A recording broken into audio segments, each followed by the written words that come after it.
Hey everybody, welcome to the barn. I am surrounded by, I think, three pretty special cars. If you look at the brand McLaren, Porsche, and Ferrari, this currently is what I would consider their top of the range for each specific range track version of their supercar at the moment.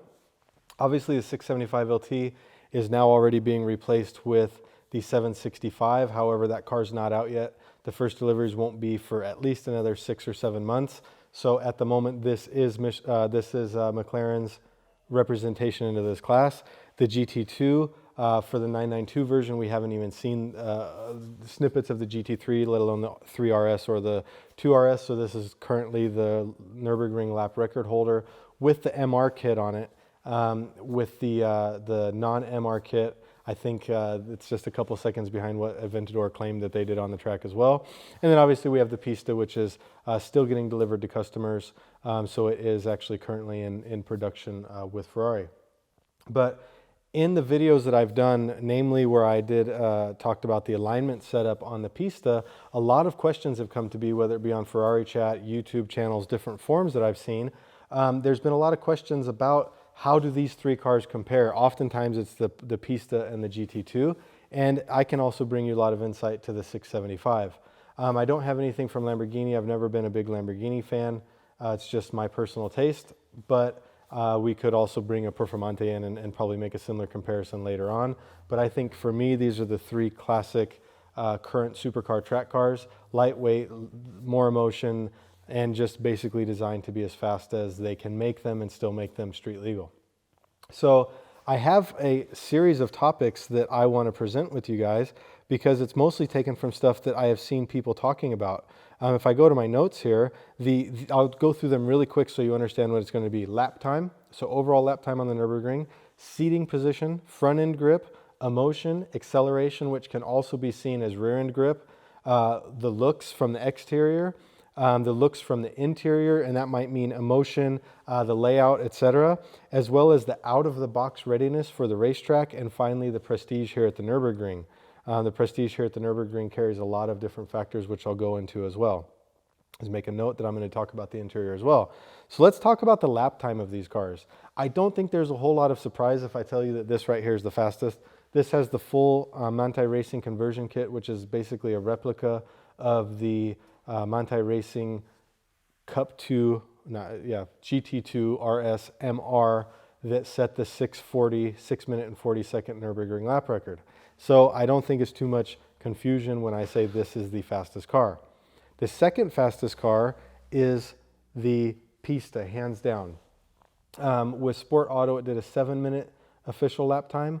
I do believe that it would probably go another 7 seconds faster. That's just my personal opinion if it was a complete Ferrari professional driver, all-out setup. And even if it had the Cup, they have a Cup 2R tire, which is even further beyond the Cup 2 tire, and that is good for some time as well, and that would then match what they did with the GT2 tire. So I think somewhere in the mid, maybe 652 to 655 range, I think that the Pista could pull off. It's already done a 7 minute flat. Then in the third position, you have the 675 LT. Understandably, it's down on power compared to these two. It's not quite as fast. And something we'll talk about in a moment is the front end grip isn't as high as the other two cars either. So 1, 2, 3 in terms of overall lap time on the Nürburgring. You get to some smaller tracks, maybe a little bit differences, and the Pista might give a stock GT2 a run for its money, but not as it's configured here with the Manthey Racing kit. Seating position. This is a big one for me. A track car is something that you need to be able to put a helmet on inside of, and it needs to be something that your head can fit inside of, and only one of these cars meets all of the criteria that I personally have for a proper track setup, and that's the 675 LT. When I sit in the 675 LT, I'm leaned back. I have room for my helmet to come behind my head and not push my head too far forward, and I have plenty of room on above my head. I'm about 189 centimeters tall, which is just over 6'2", and that's not, by today's standards, that's not incredibly tall, but the LT is the only car that I truly fit in a good way. When I drive the GT2RS with a helmet, my head is pushed too far forward. Maybe I need to find a helmet with a flatter back or something like that. But the issue that I have is that my head is pushed forward, and ultimately that puts strain on the back of my neck and will give me a headache or a shoulder ache through the course of a track day. So if I were to do a track day, I probably wouldn't actually take the GT2. We do a lot of TF with it where we don't need a helmet, and that's something that I find that I can drive the car very comfortably. My seating position is then quite good. I have tilted the seat back as far as I can so that naturally your shoulders lean forward when you do that. And I've done that as far as I can. And the same thing happens in the 488. The issue with the 488 is twofold. The 488 has a reclining seat that goes back, but what I want to do is I want to be able to move the seat in one position. I want to tilt the entire seat, not just recline the back. So when you recline the back of the 488, then you feel like your body wants to slide off the seat because you're not getting enough tilt in the base of the seat. We've worked on spacing it up and adjusting the seat as far as we could within the safe settings, and I'm at that limit. So what do I end up wanting to do? I want to sit more upright in the 488. And when you're sitting upright in the 488, the side bolsters have nice support. When you turn in, you can basically lean against the outside of the seat, and you get really good feel through the seat like you should expect out of a good track car, good feedback through the seat. However, since I'm in this more upright position, which makes me feel comfortable, my helmet is actually hitting the roof of the car. I don't think that's a position that I really want to be in too often. I don't want to have my helmet touching the roof of the car. If there was an accident, you obviously have movement. If for some reason you had a rollover, then your head is immediately hitting the roof of the car. It doesn't make me feel that confident in the seating position. That's always a problem that I've had in every Ferrari, from the 458 to the 488s to the Speciale, Pista. Any of these mid-engine Ferraris I've had the same exact problem with. I can't wear a helmet in the cars comfortably, and that's an issue.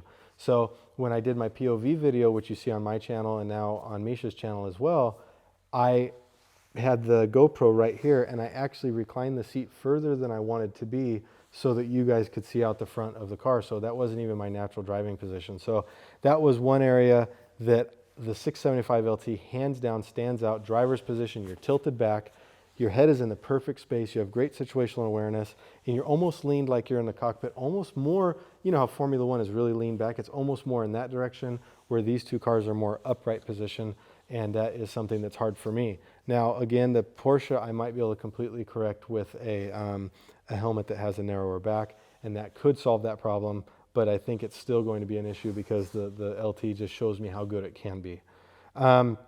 So from seating position and interior feel, how about front end grip? Front end grip is one that on any racetrack is very, very important. On the road, the three, it doesn't matter. You shouldn't be pushing any of these three cars to the point where you're like, oh my gosh, I need more front end grip. The best in the front end grip department is the GT2. Again, probably nobody's going to be too surprised about that. It's running a 265 width tire at the front. Ferrari is just known for having tremendous front end grip. You turn in, you turn in, you turn in, and it just keeps following you. Absolutely fantastic. The second position is now, after I've done the alignment setup and everything like that, and everything's corrected, is the Pista. The Pista is there in the middle. It doesn't necessarily hold a candle to what the front end grip of the GT2 is, because this is on another level, especially with the full Manti setup and the suspension and everything like that. But the Pista is right there in the middle, and in the third position is the McLaren, which does understeer a little bit. I don't think that anybody's too surprised. Most McLarens do understeer. You have to drive them in a certain way to really get around it. It's a lot of loading the front end, a lot of loading the front tire so that you can get that turn in, and keeping it as pointed as possible. So you want to make your initial turn in while it's loaded really as sharp as you can and as quick as you can, and then try and straighten out the rest of the turn as much as you possibly can to get through it. So you do tend to drive the McLaren a little bit more pointed to get rid of some of that understeer. The car comes from the factory with a 235 width front tire. All McLarens are narrow. The 600 LT comes with a 225, which, I mean, our Golf GTI runs that. It's insane. But we do immediately go on the 675 to a 245 front tire, and that helps out a lot. So that comes with the Trofeo. You can run the 245 Trofeo, and that helps out tremendously in the front end department, but it still doesn't compete with how good the Pista is right now. So the front end in the 675 is in third place, Pista in second, and the GT2 in first place. That also leads to something that we can talk about that's not on my list, but that's overall feel and feedback. The overall feel and feedback, the excitement, I guess, is what we could talk about, the emotion. I have a really hard time saying what one is the most exciting, because I do love every single car. I don't care if it's like I said, the Polo GTI, and I'm going and you're listening to the motor wind out, it's exciting, all the way to the Speciale was exciting. But these three cars are all exciting in their own way, in an emotional way. The 675 LT with a roof scoop, I wouldn't own a 675 LT without a roof scoop. The sounds that it makes, the whooshing, you can hear the wastegates feeding back in. If you watch my video that I have of the 1000th lap in this car, I'm following one of my friends in a GT2RS, and we're really not pushing. And every time you hear that whooshing sound, you know I'm not at full throttle. So I'm feathering the throttle, and you can hear the wastegate returning, basically the excess boost back into the intake, and that's what the sound is, and it really is a neat, kind of addicting sound. And so that's got its emotional standpoint. The GT2 has pops and bangs and a really deep, like just burble to it that sounds really cool on the track, and it's got a very nice, almost gear sound to it. It's really, really neat to experience that at full chat on the track. So that's got that. When you look in the rearview mirror of the LT, you see the air brake going up and down. That brings emotion. When you look out the back window of this, you've got this massive ass wing just sitting there, the full width of the car, and it gives you kind of goosebumps. And then you go into the Pista, and if we want to talk about emotion of the Pista, I mean, what more do you have to do? You sit in a car and there's a Ferrari emblem in front of you and it says 488 Pista on the dash. That right there is all you need. But then you start it up and it's got a really deep rumble to it. It sounds aggressive. It sounds mean. And nobody's going to argue that going away from the V8 motors in a Ferrari, that Ferrari has lost something, right? Or I said V8, the V8 naturally aspirated motors, that Ferrari's lost something. It's lost an emotion. But you get behind this thing and when it starts and it cold starts and you just know it means business. The motor is very potent. You look in the rearview mirror and you see the ducktail kind of just, if you want to call it that, kind of folding up and the two stripes going out the back. It brings a lot of emotion all by itself. When you're driving the car, now you've got really good feedback. You've got just this eagerness. You have to drive all of these cars with the traction control off to get the most out of them. But you have this eagerness from the Pista that knows that if you give me too much, I'm just going to instantly hit the throttle and the back end's going to come out. And that's emotion in itself because that's a character that the car has. And once you try to harness that, then it really brings an emotion to it. The front end now just has such good feedback and feel. But in terms of the actual feedback, so we've got the emotion and the feedback. I see those as one thing. The best one I would say is the 675 LT. It has the most emotion, the most, you can feel you're coming into a braking zone and the tires just lock up a little bit and you can feel which each one's doing. That's in this car. Then beyond that, then I would say it's tied between the Pista and the GT2 in that regard. So the next phase would then be after emotion would be going to acceleration, and I think that ties in because you take your front end speed, your front end grip, and you turn into the corner. Then you have your emotion and your feedback, what the car's telling you, what it's giving you mid-corner, and then you lay on the throttle coming out, and that's where the acceleration comes in. We can also talk acceleration on the Autobahn or straight line, drag racing, whatever. I do think that if you were to do just a dead straight line race, it would go 1, 2, 3. That's just my guess. I think that the Pista is the fastest, the GT2 second, and the 675 third. You guys might go find some drag races online that contradicts that. The GT2 and the Pista are both brutally fast. Definitely this is in third place. But when we're talking about on the track, it kind of holds a similar concept. The GT2 has so much front end grip and so much corner speed that when you come out of the turn, you can just lay on the throttle and go. It doesn't matter.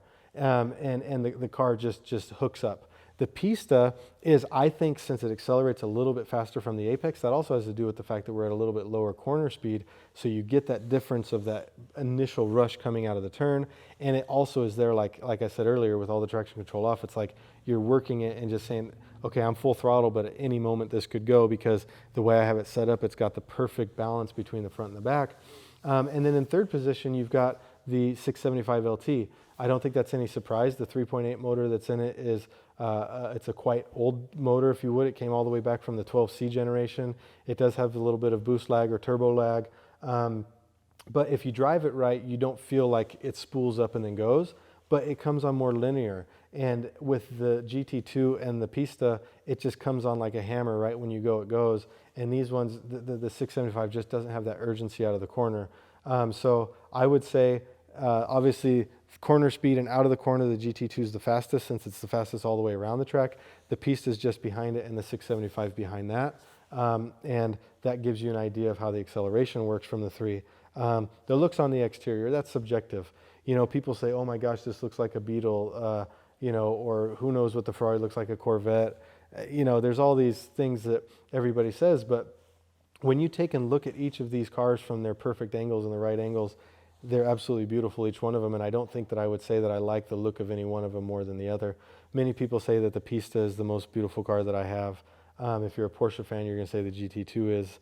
I mean, you've got this big wing, you've got the wheel discs that people think, what are those even for? And so they all have a certain character to it, and the 675 LT is just mean, it's aggressive, it's got the carbon fiber everywhere on the car. Anything that you see that's dark is carbon fiber, and it means business when you look at it. When you see it on the track and it's in your mirror, it's just a carbon fiber stripe with a windshield that you can see in your rearview mirror right in the windshield if the light is right, and it really means business. So each of the cars has their aggressive look in a way. So I don't think that I'm going to say one looks better than the other. One thing that I really like about the GT2 is that Porsche builds the car. The way the front lip is, it doesn't hang out as far as, say, the McLaren or the Porsche do, and so they're able to actually have a lower ground clearance on the front of the car, and I think that looks really good. The Pista, how high that is on the front and the way it rolls up, it just looks horrendous. It doesn't look like a race car. It doesn't look like something that's streamlined. It looks like a ton of air gets underneath the car, and I would love to see the front of the Pista, you know, really a good 4 to 5 centimeters lower. The front of the 675 LT is quite low. At different angles it raises. The only car that scrapes going through the carousel, for example, is the 675 LT. And so that is actually for me not so much of a problem. That means that the car's nice and low, and if it scrapes there, I can live with that. The interior, that goes to seating position. Obviously in the 675 LT, I love the seating position, but let's talk about the interior, the dash, the modernness of it. A lot of people give the Pista a hard time because it's this old design that goes all the way back to the 458 Italia. I don't agree with that. I think that it looks very cool. It looks very classic. It's just like anything. If you look at it every day for 10 years, yeah, you're going to be tired of it. But if you get in fresh and you brought somebody to look at the dash of the Pista, they would say, my gosh, this is beautiful. It's sculpted in great design, great shapes, and I really do like it. I think that the Ferrari just has that edge because it's got the cavalinos in it. It kind of has that shifter that comes up, you know, and you with your reverse and buttons and everything like that. It obviously carries the most emotion just because Ferrari does that. And you don't have to be a Ferrari fan. You could hate Ferrari. There's still something about it that when you sit behind the steering wheel and it has a cavallino on it, it gives you that emotion. Ferrari does a good job with that.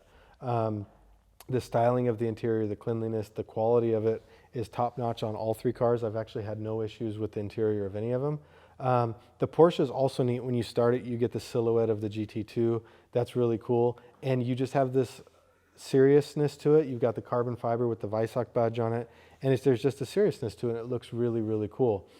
The same thing goes for the 675 LT. Just the simple fact of the way you're sat in the car. You're leaned back. You've got the roof scoops coming down. When you look up, you see the carbon fiber centerpiece, which is the interior portion of the roof scoop, and then you see the two channels going down behind you. McLaren's steering wheel is all business. The steering wheel has the two paddles and nothing else. There's a horn in the middle, two paddles, and a steering wheel. Nothing else going on in the steering wheel, and that means business. Porsche is a similar way. The Ferrari goes a different route. They've got the horn button on the steering wheel itself. They've got the Manatino where you can select it, all your different traction levels. They've got buttons for the radio on the back. They've got literally all kinds of stuff going on. The start and stop button on the steering wheel. They've got a lot of things going on. And that leads you to kind of like a Formula One feel, is I think what they're going for is to make you feel like you're in a Formula One car. It's got the shift lights on the steering wheel and all this stuff. And that also brings a lot of emotion to it. So I don't think that any specific car has an edge in terms of the interior. They're all really neat in their own aspect. And they all bring, I think, forward the feeling that the manufacturer wanted. Ferrari wants emotion. McLaren wants a subdued, down to business, technology type of feel where everything's in the right place, and right here is all about the business. And Porsche has their classic Porsche, nice lines, nice wide-looking dash, a beautiful tack in the middle. I think that they've all met their goal in that regard. Let's talk about readiness for the track out of the box. That's a big one that's been up right now, especially when I was talking about the 6.7 or the Pista alignment. That wasn't ready to go on track. I got that car and I was very disappointed in it. Like I said, I feel the alignment wasn't correct. So it took me a step back to think, my gosh, is the car really this bad? Because the alignment was in a situation where I felt that this couldn't just be alignment. This has to be geometry of some sort within the suspension system, because it just didn't compute to me that it could really have been in that position, but it was. But obviously with a quick alignment, the car is great. I've never had one problem with overheating in the Pista. The car just goes. I don't have, in the Speciale, I had gearbox or transmission, differential would overheat. As the differential would overheat, it would actually pump out fluid out of the overflow. The engine bay would fill with smoke, and that was kind of embarrassing. You come in off the track after doing 7 laps, and then you've got smoke coming out of the engine bay because the differential was going up on top of the gearbox and everything, and it was smoking. That wasn't too good. The Pistas had no problems like that. So to be honest with you, if I were to take a car and say which one is the best out of the box for the track, I have to say the Pista. And that seems really weird because it needs that alignment, but that's what I do feel. The 675 LT doesn't need anything. It doesn't need it doesn't need alignment. It should get an alignment. It had one of the better alignments that I've seen. Obviously, we improved it later on, and I liked it even more. But the issue why I say out of the box is that on a hot day, the 675 LT will overheat. If you've ever been on a taxi lab with me on a track day and it's been plus 30 degrees, you've noticed that my air conditioning wasn't on. That's because the temperatures start rising and the AC shuts off. Who wants a track car of this level that the AC shuts off because it starts overheating? If it's a hot day and I get to my 3rd lap, then I'll start cutting power by the time I get to Bergwerk, and I'll actually be in reduced power mode. So that's a big problem with this car. Now, of course, I'm talking a 21 kilometer lap. So if I'm doing 3 laps, that means I'm up to kilometer 50 before it starts overheating. Many people are going to say, yeah, my GP track is 6-7 kilometers. So you're talking 8 or 9 laps. It's not that common for people to go out and do 9, 10, 12 laps in a row. So this might be okay in that regard. But for my purpose here on the Nürburgring, this is a problem for me. I can only reliably use it in terms of temperatures on cooler days, maybe 25 degrees or lower. When I start getting above 25 degrees, I'm worried about the actual engine temperatures and oil temperatures rising because it can't keep up with the cooling capacity. Why am I saying that this is not as good as the Pista? That's obvious, but the GT2, don't you think the GT2 should stand out in front of it? You think that it should, but it doesn't, okay? A situation that Porsche has is they are building a car that's really good for the road and a car that's really good for the track. This is the same situation that Ferrari has with this front end with the understeer and building a safe car. Even if they took mine 10 or 20% too far to the safety side, they still have to build a car that's safe. They still have to build understeer. They still have to build comfort for the road because, let's face it, not everybody's buying their cars and only driving them on the track.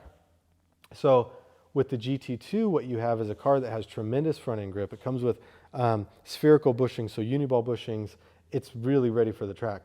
But what we don't like about it is that the rear end suspension on the track is almost too compliant. It bounces around. You go into turns and you start getting a little bit of movement in the back, which is absolutely wonderful when you're on the Autobahn and you're cruising down the street and you come to a bumpy road and you want comfort. That's fantastic. But on the track, it actually gives you a feeling of insecurity. It means the car, when it gets loaded up, it waggles a little bit. It comes through the turns and the back end moves, and it doesn't give you the best feeling. And it actually is unnerving and doesn't allow you to push the car all the way. So to me, that is a big problem in terms of being ready for track use, okay? Now, if you push through that and you drive through that, you're still going to be faster than the Pista. You're still going to be faster than the 675 LT. However, you don't want to get into your car every time and have that back end moving around and not feel like it's there for you. That means to me that it's not out of the box ready for the track. That's obviously what we fixed with the MR kit. The MR kit went and just completely changed that. This thing is just a dart now. Just you point it, it goes. The back end settles in, you load it up, and you can just feel the back end settle down and pull through the turn, and it's amazing. But it wasn't like that from the factory, and no GT2RS is like that from the factory. The GT3RS is also the same exact way. That was one of the complaints that I had about my GT3RS, was that the back end just wasn't exactly stable how I think it should be. So ironically, out of the box, I think the easiest one to make completely track ready for multiple laps and pounding it out is probably the Pista. It doesn't make the Pista the best car by any means. It just means that's what I think. If you do an alignment and you go to the Pista, you can just go, and you have a safe car that you can run and you can drive.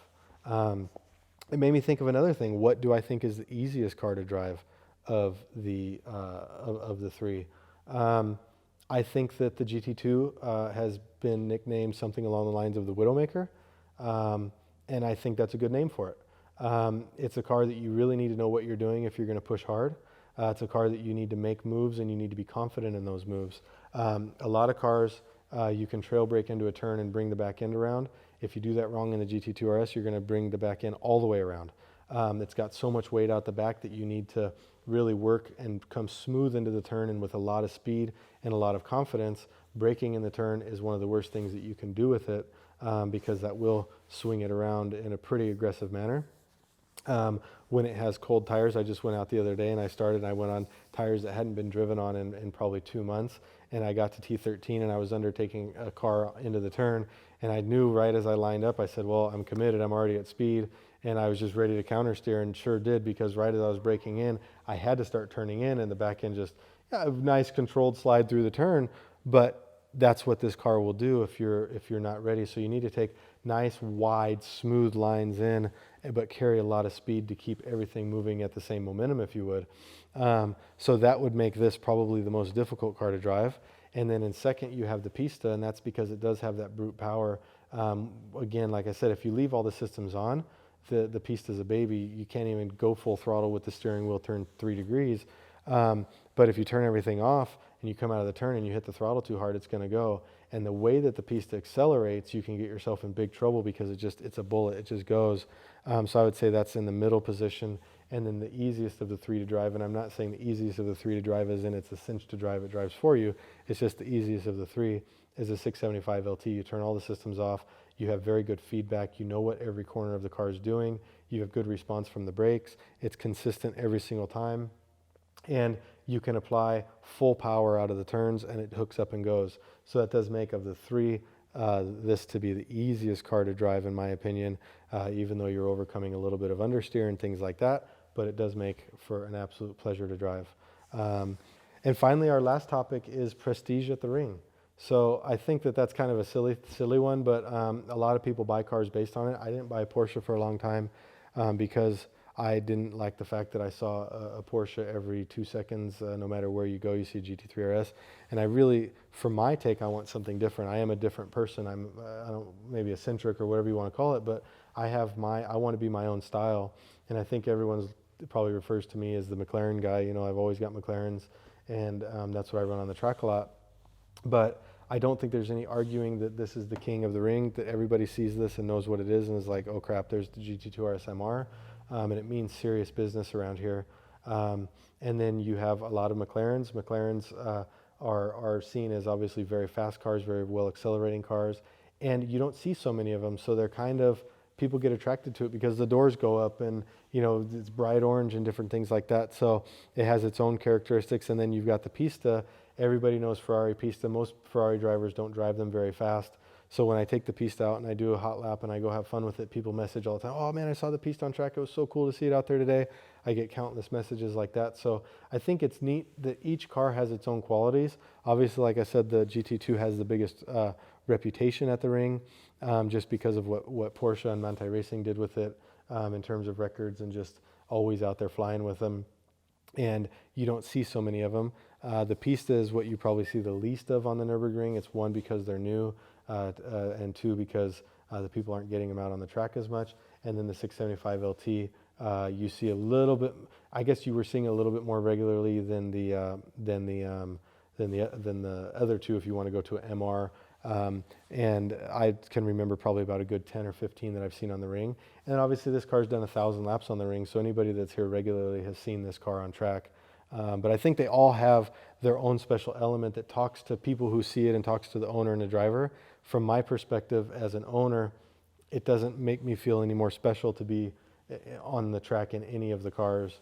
I think each of them has their own really cool feel to it, and a pleasure to drive. So when it comes down to which of these three do I think is the best, I honestly couldn't say which one is the best. They all have their qualities, they all have their characteristics, and that's why you can actually have three of the same type of car, or maybe 8 or 10, I don't know, you know, in similar categories, is because they do all have their own qualities. And I would love one day to take and build a car that has the front end of the GT2, that has the downforce of the GT2, the raw power of the Pista with the Ferrari logo, and the feedback and feel of the 675 LT. I wish that a manufacturer would build that car, because I would just be sitting here in front of one vehicle. But until that day happens, we're going to be lucky enough to have multiple choices and go with different cars. But I hope that answers some of your guys' questions. We're going to do a video with Misha probably in the next week or so, where we're going to actually sit inside the car, show you the driving positions, maybe drive them a little bit, let you hear what they sound like, and just maybe even go into a little bit more detail on some of the aspects of the car. So maybe you guys can mention in the comments what you think that could be, and we'll touch base on it. But anyhow, I hope you guys enjoyed. I hope it wasn't too long and boring for you, and give me some ideas on what else you guys would like to see, and we'll go from there. Catch you guys later.